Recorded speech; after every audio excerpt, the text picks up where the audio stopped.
진보당 원내대표 윤종욱 의원입니다.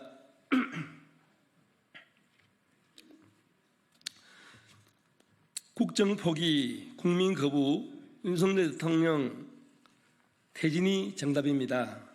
오늘 윤석열 대통령은 시정연설에 불참합니다. 시정연설은 국회 예산안 심의에 앞서 대통령이 직접 내용을 설명하고 국정기조를 밝히는 자리입니다.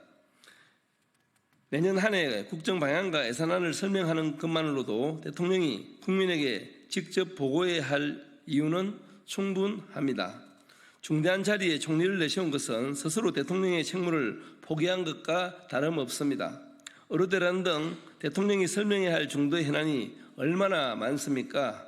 윤 대통령과 명태균 씨의 통화 녹취 등 국민이 궁금해하는 것도 너무나 많습니다.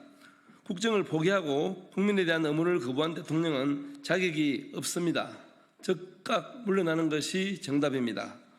민주주의를 뒤흔든 공천 개입의 몸통으로 대통령이 지목되고 있습니다. 대통령 측은 당선자 신분이기 때문에 공무원이 아니라는 개변을 내놓고 있지만 대통령직 인수법에 대통령 당선인은 개인이 아닌 공적 신분과 지위로 규정되어 있습니다. 공천 지시부터 공천 확정까지 공천 개입이라는 불법 행위가 사실상 하나의 지위로 계속된 것입니다. 대통령의 정치적 중립 의무를 규정한 헌법과 공직선거법 위반이자 탄핵 사유가 될 수 있습니다. 이런 엄중한 상황에서 시정연설의 모습조차 드러내지 않는 것은 진실을 은폐하는 것으로 의심할 수밖에 없습니다.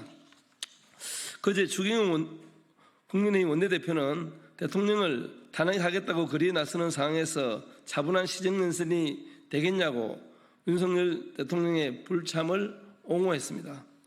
국민의힘이 단단히 착각하고 있는 것입니다. 명태균 게이트로 윤석열 김건희 국정농단의 공범이 국민의힘이라는 것이 하나둘 드러나고 있습니다. 윤석열 대통령의 범죄 행위가 하나라도 사실로 확인된다면 국민의힘은 그 책임을 피할 수 없을 것입니다. 정당 해체를 각오해야 할 것입니다. 한가롭게 대통령 호위무사로 나설 것이 아니라 여론조사 조작과 공천 개입의 실체를 밝히기 위해 나서십시오. 김건희 특검을 또다시 거부한다면 국민의 분노는 용산을 넘어 국민의 힘을 향할 것임을 엄중하게 경고합니다. 국민의 명령대로 진보당은 나아가겠습니다.